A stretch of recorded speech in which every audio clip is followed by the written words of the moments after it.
오늘 우리에게 주신 하나님의 말씀은 요한복음 21장 15절에서 22절까지 말씀입니다. 그들이 조반 먹은 후에 예수께서 시몬 베드로에게 이르시되 요한의 아들 시몬아 내가 이 사람들보다 나를 더 사랑하느냐 하시니 이르되 주님 그러하나이다. 내가 주님을 사랑하는 줄 주님께서 아시나이다. 이르시되 내 어린 양을 먹이라 하시고 또 두 번째 이르시되 요한의 아들 시몬아 내가 나를 사랑하느냐 하시니 이르되 주님 그러하나이다. 내가 주님을 사랑하는 줄 주님께서 아시나이다. 이르시되 내 양을 치라 하시고 세 번째 이르시되 요한의 아들 시몬아 내가 나를 사랑하느냐 하시니 주께서 세 번째 내가 나를 사랑하느냐 하심으로 베드로가 근심하여 이르되 주님 모든 것을 아시오매 내가 주님을 사랑하는 줄을 주님께서 아시나이다. 예수께서 이르시되 내 양을 먹이라. 내가 진실로 진실로 내게 이르노니 내가 젊어서는 스스로 띠뛰고 원하는 곳으로 다녔거니와 늙어서는 내 팔을 벌리리니 남이 내게 띠띠우고 원하지 아니하는 곳으로 데려가리라.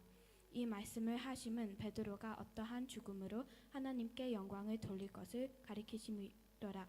이 말씀을 하시고 베드로에게 이르시되 나를 따르라 하시니 베드로가 돌이켜 예수께서 사랑하시는 그 제자가 따르는 것을 보니 그는 만찬석에서 예수의 품에 의지하여 주님을 파는 자가 누구오니까 묻던 자더라.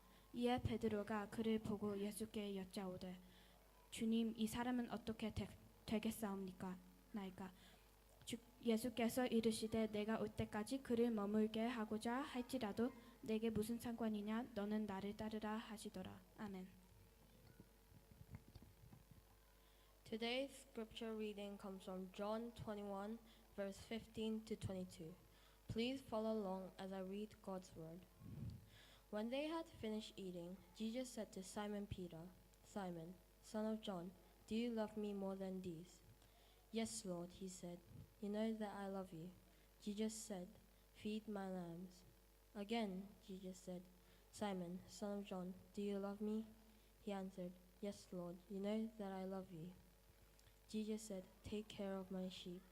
The third time he said to him, Simon, son of John, do you love me? Peter was hurt because Jesus asked him the third time, do you love me? He said, Lord, you know all things. You know that I love you. Jesus said, feed my sheep. Very truly I tell you, when you were younger, you dressed yourself and went where you wanted. But when you are old, you'll stretch out your hands, and someone else will dress you and lead you where you do not want to go. Jesus said this to indicate the kind of death by which Peter would glorify God. Then he said to him, follow me. Peter turned and saw that the disciple whom Jesus loved was following them. This was the one who had leaned back against Jesus at the supper and had said, Lord, who is going to betray you? When Peter saw him, he asked, Lord, what about him?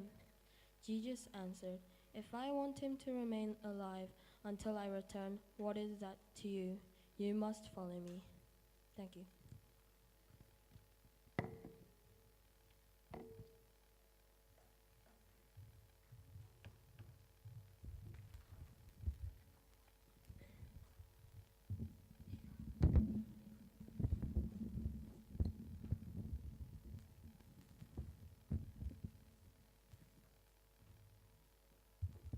안녕하세요, 친구들. 아무도 안 왔나? 안녕하세요, 친구들.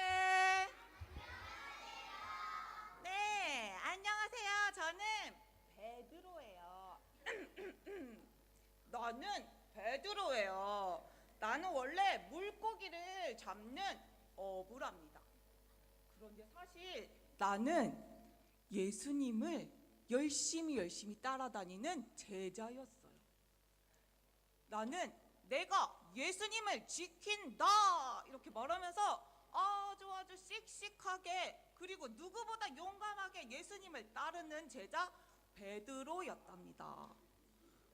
그런데 이렇게 용감하고 씩씩한 나도 예수님이 잡혀가신 그날은 예수님을 몰라요.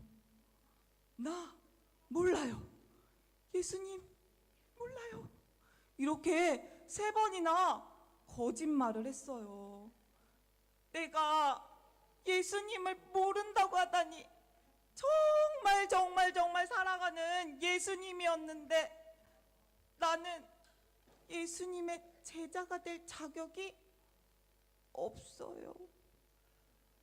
그래서 예수님께서 다시 십자가에 못 박히신 후에 살아나셨다는 소식을 들었을 때 나는 깜짝 놀랐지만 예수님한테 다시 갈 수가 없었어요. 나는 다른 제자들에게 나 물고기 잡으러 갈래 그러고 갔어요. 다른 제자들도 나랑 같이 물고기를 잡으러 갔어요. 우리는 밤새도록 밤에 잠도 안 자고 그물을 던지고 또 던졌어요. 그런데 물고기를 한 마리도 잡지 못한 게 뭐예요? 한 마리도 잡지 못했어요. 그때 누군가의 목소리가 들렸어요. 누굴까? 벌써 알면 안 되는데? 그물을 배 오른편에 던져 보아라. 그물을 배 오른편에 던지라고? 좋았어. 그런데 정말 놀랍고 신기하게도 그물을 배 오른편에 던졌더니 물고기가 어마어마하게 잡힌 거예요. 세상에나. 그때 같이 있던 요한이 말했어요. 주님이시다. 맞았어. 주님이시다. 나는 그 얘기를 듣자마자 배에서 첨벙 뛰어내려서 예수님께 막 달려갔어요. 그런데 예수님은 우리를 위해서 미리 따뜻한 불과 맛있는 빵과 생선을 준비해 두셨어요. 저는 말없이 예수님이 준비해 주신 것들을 같이 먹었어요. 따뜻한 아침을 먹은 다음에 예수님이 시몬아, 사실 내 원래 이름은 시몬이에요. 나를 부르시네? 시몬아, 무슨 일이시지? 내가 나를 사랑하느냐? 오, 예수님, 제가 예수님을 사랑하는 걸 예수님은 아십니다. 내 양을 먹여라.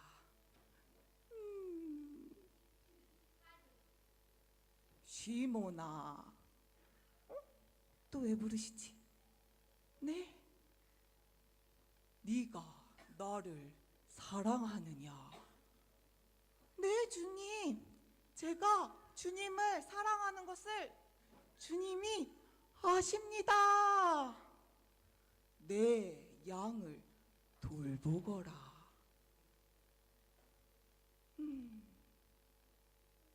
시몬아, 네가 나를 사랑하느냐? 아니, 예수님이 한 번도 아니고 2번도 아니고 3번이나? 나는 눈물이 날 것 같았어요. 주님, 예수님은 다 아십니다. 주님이 나를 사랑하시는 것을 다 아시잖아요. 내 양을 먹여라.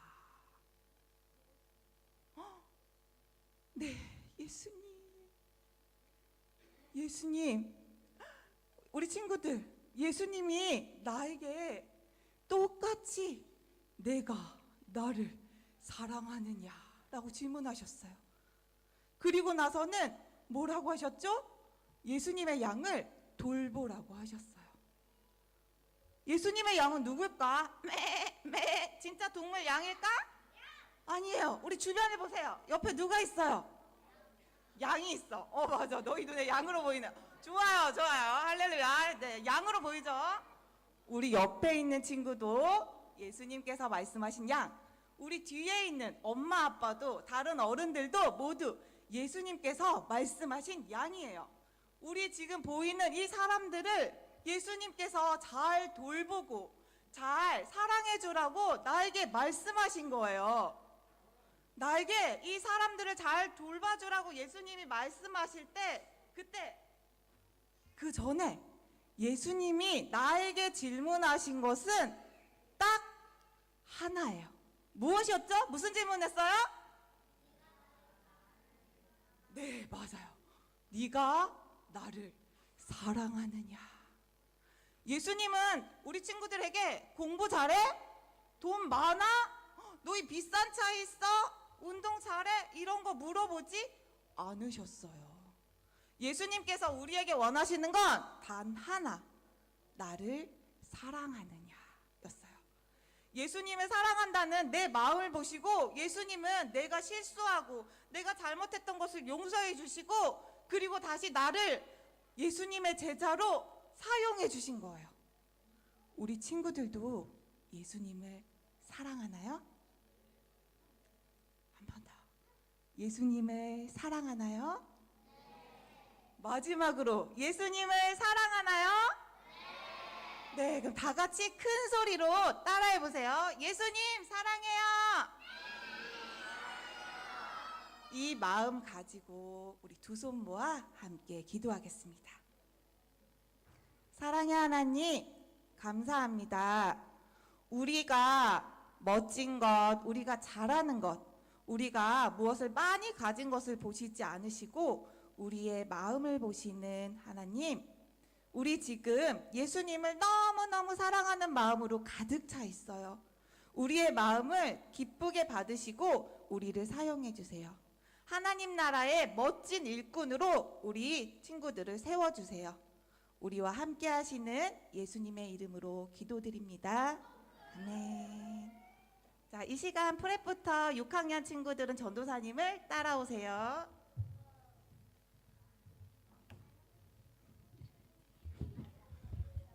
여러분은 따라가지 마세요.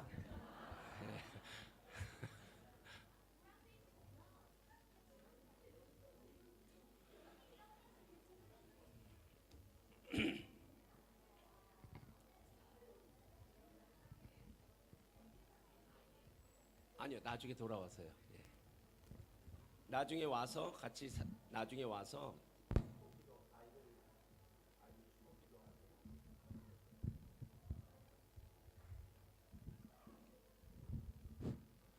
할렐루야. 할렐루야. 예, 우리 학생들도 있고 너무 감사합니다. 가끔 칸타타 같은 거 하고 난 다음엔 설교할 마음이 딱 떨어질 때가 있어요. 이미 다 은혜를 받았는데 꼭 거기다가 또 이것까지 붙이면 아이고, 게다가 예수님이 나타나고 뭐 베드로가 나타났는데 오늘 얘기 다 들었는데 뭘 또 필요한가 하는 생각이 들었는데요.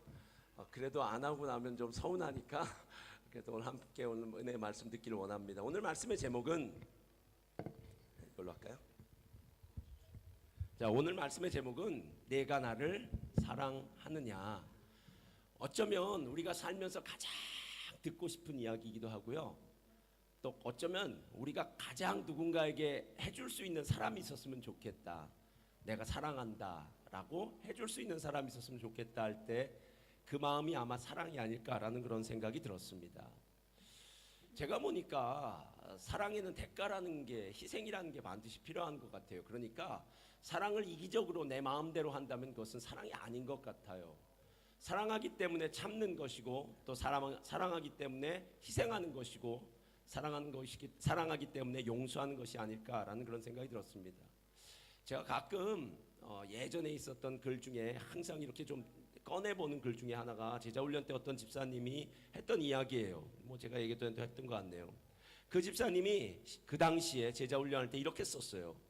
전 집사님을 10년 전 가계 문제로 너무너무 미워했습니다. 아마 태어나서 누구를 그토록 미워했던 적은 없었을 거예요. 그 전에는 용서라는 단어가 참 쉬워 보였는데 정말 어렵고 힘들다는 것을 집사님 때문에 알았어요. 아마 그때는 용서하기가 싫었다는 표현이 맞을 것 같네요. 너무 미웠으니까. 그런데 어느 주일 아침 예배 때에 목사님 설교 말씀에 하나님은 사람을 필요에 따라서 도구로 쓰신다는 말을 들었습니다. 그러니 그 사람에게 감사해야지 미워하면 안 된다고. 그때 저는 하나님께서 저희 가정을 주님께로 나오게 하시려고 집사님을 도구로 쓰셨다는 것을 깨닫게 되었습니다. 그 말씀에 집사님에 대한 미움이 많이 가셨지만 100% 용서를 못했어요. 전 요즘 주님의 은혜로 제자 훈련을 받고 있습니다. 주님의 사랑을 뜨겁게 느끼고 성령의 은혜를 체험하기를 간구하고 있습니다. 근데 아직도 그 은혜를 받지 못하고 있어요. 아무리 구해도 안 주셔서 생각해 보니까 내 마음이 아직 집사님을 100% 용서하지 않았기 때문이었습니다. 주님은 나의 죄악된 모든 것을 하나도 남김없이 용서해 주셨는데 피 흘려 죽기까지 말이에요. 이제 예수님의 마음을 가지고 집사님을 100% 용서합니다. 집사님 정말 미안합니다. 저를 용서해 주시기 바랍니다. 이제 주님께 다시 간구할 거예요. 아마 주님께서 그 은혜를 주실 줄 믿어요. 집사님 감사해요. 하나님께서는 아직도 집사님을 도구로 사용하시네요. 저를 주님께 더 가까이 갈 수 있도록 말이에요. 하나님의 축복이 집사님 가정에 충만하기를 기도합니다. 이렇게 썼어요. 우리의 인생 가운데 왜 말씀이 중요하냐라고 묻는다면, 만약에 말씀이 없었다면 우리는 가던 길을 계속 가게 될 겁니다. 이 분에게는 10년 전에 가게를 할 때 아마 동업을 했어요. 이 집사님이, 아직도 그 집사님 제가 얼굴이 기억나는데 아주 조그맣게 생기셨는데 아주 조용하게 생기신 분이세요. 근데 10년 전에 아마 동업해서 가게를 시작했는데 아마 크게 그분 때문에 손해를 본 것 같아요. 그때는 본인 처음 이민 와서 너무 큰 손해를 받아서 10년 동안을 교회도 가지 않고, 뭐 본래 예수를 안 믿었으니까 예수도 믿지 않고 교회도 가지 않고 마음에 미운 마음을 갖고 있었나 봐요. 용서라는 거 그렇게 쉽지 않습니다, 여러분. 다른 사람을 향해서는 용서하세요 집사님, 통 크게 품으세요라고 얘기할 수 있지만, 막상 나에게 진짜 힘들게 했던 사람을 내가 용서한다고 하면은요, 그 사람이 했던 일이 막 떠오르고요, 그 사람이 나에게 했던 말들, 그때 그 상황들, 그리고 그 사람이 나에게 했던 그 표정도 기억나고요, 내가 그때 얼마나 저 밑바닥까지 떨어졌는지에 대한 나에 대한 생각도 막 떠올라서요, 용서가 그렇게 쉽지 않다라는 겁니다. 여러분, 요한복음은 참 신기해요. 요한복음 1장에도 예수님이 제자들을 부르는 이야기가 나와요. 그래서 안드레, 요한, 빌립, 베드로, 나다나엘 같은 사람들을 부르시는 장면이 나와요. 그런데 신기하게도 요한복음 21장에도 또 제자들이 나와요. 거기에 7명의 제자들이 나오는데, 베드로, 도마, 나다나엘, 야고보, 요한, 그리고 이름이 기록되지 않는 2명의 제자까지 합쳐서 총 7명의 제자가 나와요. 그러니까 요한복음의 시작도 제자로 나오고 요한복음의 마침도 제자로 나와요. 요한복음 1장은 제자를 부르시는 것이라면 요한복음 21장은 제자들의 그 믿음을 다시 한번 주님께서 사인해 주시는 거예요. 다시 한번 사명을 재확인시켜 주는 것이다 라는 겁니다. 여러분, 그 7명의 제자들 중에 오늘도 우리 전도사님이 얘기했지만 제일 예수님을 만나기가 껄끄러웠던 사람은 누구였을까요? 바로 베드로였을 거예요. 여러분, 베드로가 예수님 만나기가 얼마나 힘들었을까요? 왜냐하면은 복음서를 보면은요, 예수님께서 베드로가 예수님을 3번 부인할 때 멀찍이서 베드로를 보셨대요. 여러분, 정말 비참하잖아요. 내가 예수님을 위해 목숨까지 바치겠다고, 끝까지 가겠다고. 다른 제자들은 쟤네들은 안 됩니다, 주님 저 믿으십시오 라고 얘기하면서 큰 소리 치던 베드로였는데, 예수님을 3번씩이나 부인할 때 예수님이 저 멀찍이서 나를 보셨다고요. 베드로는 나가서 울었을 거예요. 그리고 자책했을 거예요. 난 안 되나 봐. 난 안 되나 봐. 어쩌면 다시 바다에 가서 물고기를 잡아, 그물을 던지고 물고기를 잡은 건 난 안 돼. 나는 이제 더 이상 주님을 따르는 거, 주님의 제자가 되는 거 안 돼 라고 하면서 다시 돌아갔을 거예요. 근데 이상하죠? 안 된다고 돌아갔으면 물고기라도 잡아야 되는데 밤새 그물을 던졌음에도 물고기를 한 마리도 잡지 못했습니다. 요한복음 1장 18절 말씀이 있어요. 한번 다 같이 읽어볼까요? 율법은 요한복음 1장 18절 시작. 율법은 모세로 말미암아 주어진 것이요 은혜와 진리는 예수 그리스도로 말미암아 온 것이라. 여러분, 예수님은 우리를 정죄하기 위해서 오신 분이 아니에요. 정죄라는 건 너 잘못한 거 있지, 너 이때 이런 일 했지, 야 너 그런 죄를 짓고 무슨 제자라고 부름을 받을 수 있어? 야 너 같은 사람은 안 돼 라는 게 정죄예요. 이건 사단의 전문 분야입니다. 사단 항상 이렇게 얘기해요. 야 너 어저께 나쁜 짓 했잖아, 어제도 미워했잖아, 어제도 잘못했잖아, 그런데 오늘은 또 무슨 얼굴을 들고 교회 오는 거야, 야 하나님도 너 같은 사람은 싫어할 거야 라고 이야기하며 율법이 하는 일은 항상 정죄하는 일을 해요. 그러나 예수님은 은혜와 진리로 오셨답니다. 여러분, 베드로가 밤새 물고기를 그물을 던져도 잡지 못했을 때 멀리서 한마디가 들려왔을 때 어떤 생각이 들렸을까요? 처음 예수님을 만났을 때 베드로는 깊은 곳에 그물을 던져라 이렇게 얘기를 해요. 그래서 주님과 함께 그 배를 타고 깊은 곳에 던져요. 근데 이번엔 저 멀리서 들려지는 것 같아요. 여러분, 때로는 주님이 내 옆에 계실 때가 있어요. 베드로 같은 수제자는 주님이 옆에 계시죠. 예.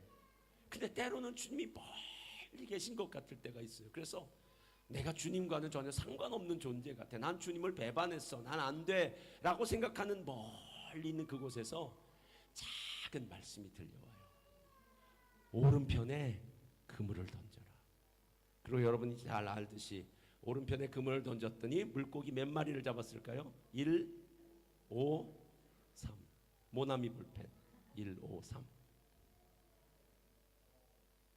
여러분, 주님이 어떤 분이시냐고 우리가 묻는다면요, 주님 우리를 사랑하시는 분이에요. 그리고 어쩌면 주님이 베드로에게 야 너 이거 잘못했지, 야 너 그때 어떻게 그럴 수 있어, 내가 너를 얼마나 믿었는데 네가 나를 3번씩이나 부인해, 야 너 마지막 내 얼굴 봤지? 예수님이 이런 식으로 물었다면 베드로는 지금 마음 가운데 사랑이라는 것에 대해서 조금 헷갈렸을 것 같아요. 근데 예수님이 그런 얘기는 한마디도 하지 않으시고 물고기를 잡으세요. 여러분, 사람이 좀 이렇게 너무 창피하고 미안하면은요 오버할 때가 있습니다. 다른 제자들은 배를 몰고 갔는데 베드로는 물에 붕덩 빠져서요. 얼굴 주님 볼 낯이 없으니까요. 그래서 주님 앞에 달려가요. 그랬더니 그곳에는 주님이 숯불을 켜놓고 빵을 굽습니다. 우리 멜번 순복음교회가 지금은 안 그래요. 근데 제가 처음에 왔을 때만 해도 우리 교회는 성령의 바람이 부는 교회였습니다. 할렐루야. 쓰레기장으로부터 오면 쓰레기 냄새가 불어오고요. 근데 주일날 제가 교육관 쪽으로 올 때 꼭 빵 냄새가 나요. 빵 냄새가 나요. 빵을 굽는 냄새요. 근데 여러분, 이 아침에 새벽에 빵 굽는 냄새가 얼마나 고소한지 몰라요, 진짜. 만나빵집, 할렐루야. 그 빵 굽는 냄새를 맡으면은요, 막 식욕이 올라오고요, 막 살고 싶다는 생각이 들었을 거예요. 예수님이 그 숯불 위에 빵을 구우실 때 베드로가 그 냄새를 맡았을 거예요. 그리고 다시 뭔가 이 속에서부터 막 생동감이 일어나는, 뭔가 일어나는 마음이 느껴졌을 겁니다. 그때 들려진 얘기가 바로 예수님의 이야기예요. 베드로야, 내가 나를 사랑하느냐? 근데 그냥 그렇게 얘기하지 않고 이렇게 얘기했어요. 저를 따라하시 바랍니다. 베드로야. 근데 베드로가 아니라 시몬의 바요나 시몬 아니죠. 시몬의 요나의 아들 시몬, 바요나 시몬아. 자, 다시요. 바요나 시몬아, 내가 이 사람들보다 나를 더 사랑하느냐? 이렇게 물으셔요. 그런데 사랑이라는 단어가 조금 애매해요. 예수님은 사랑하느냐고 물을 때 아가페라는 단어를 쓰셨대요. 이 아가페라는 단어는 예수님의 십자가 사랑을 의미해요. 너 정말 죽기까지 날 사랑할 수 있어? 라고 얘기하는 거예요. 이 사람들보다는 좀 사랑하는 것 같지만 예수님이 사랑하느냐고 묻는 그 수준까지는 안 간 것 같아서, 예수님, 저는 아가페 사랑은 안 되고요, 필레오 사랑, 필레오는 친구들끼리 사랑이거든요. 친구들끼리 사랑하는 건 사랑하는 것 같아요. 그랬더니 다시 물어봐요. 여러분, 우리가 제일 마음이 힘들 때가 언제냐면 똑같은 질문을 몇 번씩 하면 제일 어려워요. 특히 부인이. 그때 뭐 했어? 라고 하는데 그거 했다고. 그때 뭐 했어? 이러면 이제 마음속에서는 여러 가지 생각이 들어요. 예수님이 꼭 나를 알고 얘기하는 것 같아요. 이번에는 이 사람들보다라는 말은 빼고 바요나 시모나, 너 나를 사랑하니? 라고 물어봐요. 근데 똑같은 아가페예요. 이게 너무 힘들어요. 옛날 같았으면 아가페 사랑 썼을 거예요. 근데 이렇게 주님을 배반하고 주님을 떨어졌던 시간인데 어떻게 아가페 사랑을 쓰겠습니까? 또 필레오를 써요. 그랬더니 주님이 또 다시 묻습니다. 근데 이번엔 바뀌어져요. 시몬아, 내가 나를 사랑하냐고 할 때는 이번 때는 필레오를 써요. 네가 아가페 사랑으로 나를 사랑하지 못한다면 그러면 친구를 사랑하는 우정의 사랑으로는 사랑할 수 있니? 라고 얘기했더니 베드로가 그땐 좀 마음이 놓였어요. 주님, 제가 주님을 사랑하는 줄을 주께서 아시나이다 라고 얘기해요. 여러분, 성경 전체 66권을 딱 한 절로 이렇게 압축시킨다면, 녹즙기에 넣고 짠다면, 딱 한 절로 짠다면 나오는 구절이 요한복음 3장 16절입니다. 우리 한번 다 같이 읽어볼까요? 시작. 세상을 이처럼 사랑하사 독생자를 주셨으니 이는 믿는 자마다 영생을 얻게 하려 하십니다. 여러분, 이 말씀이요. 여러분, 우리가 하나님 앞에서 정말 감격하는 이유는요, 다른 것 때문이 아니에요. 하나님이 내 병을 고쳐주셨고, 하나님이 내 삶에 역사하셔서 나의 삶이 이렇게 풍족하게 살게 되었고, 내가 지금 건강하게 살게 되었고, 아름다운 가정을 주었고, 호주라는 곳에 살게 되었고, 뭐 여러 가지 것들을 주셔서 기적을 베푸셔서가 아니라 이것 때문에 하나님의 은혜를 느낀다는 거예요. 하나님이 나를 사랑하시기 때문에. 다른 어떤 사람들이 나를 사랑하는 것과 상대가 되지 않는 그 큰 사랑으로 나를 사랑한다는 것. 그래서 로마서는 이렇게 얘기해요. 그러나 이 모든 일에 우리를 사랑하시는 이로 말미암아 우리가 넉넉히 이기느니라. 이 모든 일에 우리를 사랑하시는 이로 말미암아 넉넉히 이기느니라. 내가 확신하노니 사망이나 생명이나 천사들이나 권세자들이나 현재일이나 장래일이나 능력이나 높음이나 기쁨이나 다른 어떤 피조물이라도 우리를 우리 주 예수 그리스도 안에 있는 하나님의 사랑에서 끊을 수 없다라고 얘기한다는 거예요. 여러분, 하나님은 정말 무시무시한 분이세요. 하나님은 한 번 사랑하기로 작정한 사람을 끝까지 붙드시고요, 끝까지 책임지시는 좋으신 하나님이신 줄 믿습니다. 네덜란드에 엘리나라는 할머니가 계셨답니다. 나이가 78세셨습니다. 78세 한번 손 들어보세요. 이남주 사모님 78세시네요. 엘리나 할머니는 50년 동안 담배를 폈습니다. 평생 소원은 담배를 끊는 것이었는데 50년 동안 담배를 아무리 끊으려고 노력해도 헛수고였답니다. 그러다가 멋진 할아버지 79세 제이슨이라는 할아버지와 연애를 시작했습니다. 목사님 몇 세세요?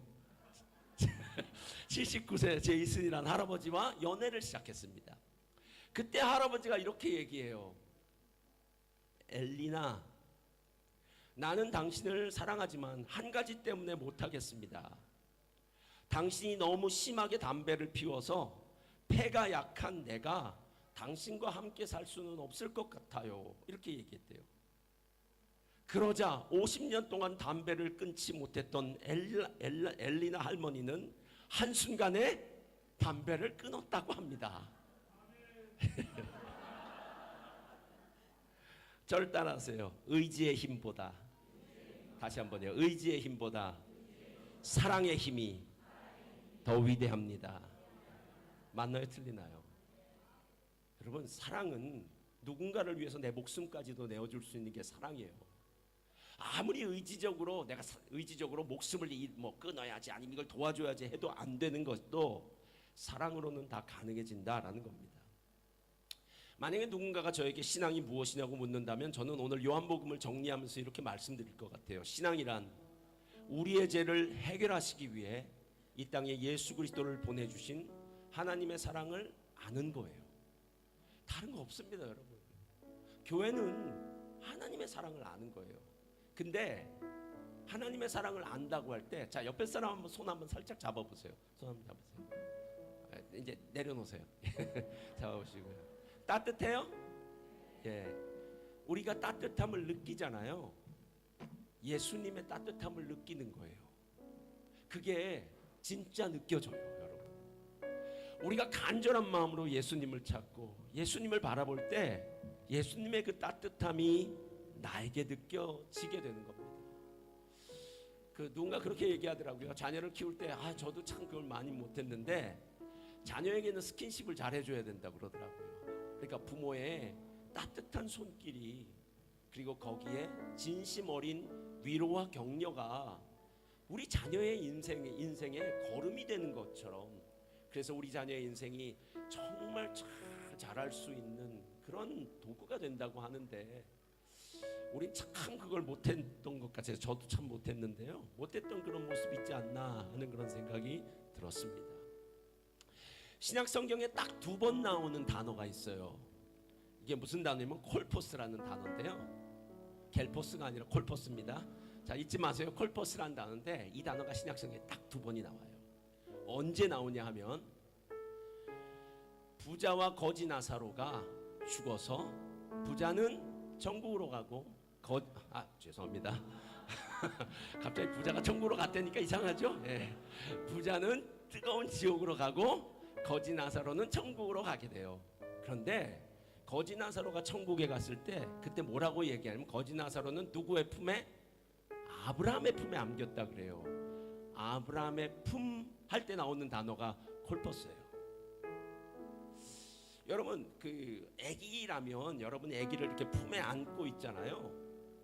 근데 만약에 아브라함이 거지 나사로를 품었다면 이렇게 품는 건 아닐 거예요.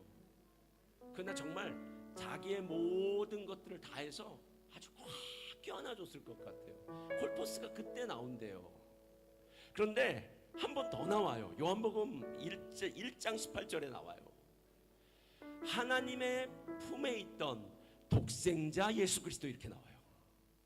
그러니까 예수님이 본래 어디 있었느냐면 하나님의 품에 있었는데, 우리를 살리시기 위해서 이 땅에 내려오셔서 십자가를 지시고 죽고 부활하신 그 예수님이 본래는 하나님의 품에 있었다고 얘기해요. 이게 사랑입니다.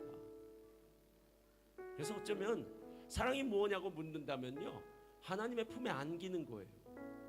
그 안에서는 무슨 말도 다 할 수 있을 것 같고요. 그 안에서는 세상에 어떤 풍랑이 불어도, 어떤 어려움이 있어도 그 하나님의 품에 있을 때는 넉넉하게 이길 수 있는 거. 뭐 사망이나 권세나, 뭐 아까 얘기했잖아, 장래일이나 천사나, 뭐 과거일이나 미래일이나 무슨 일이나 할 것 없이 우리 주 예수 그리스도 안에 있는 하나님의 사랑에서 끊을 수 있다 없다? 없다. 우리 장팀 앞으로 나와주시고요.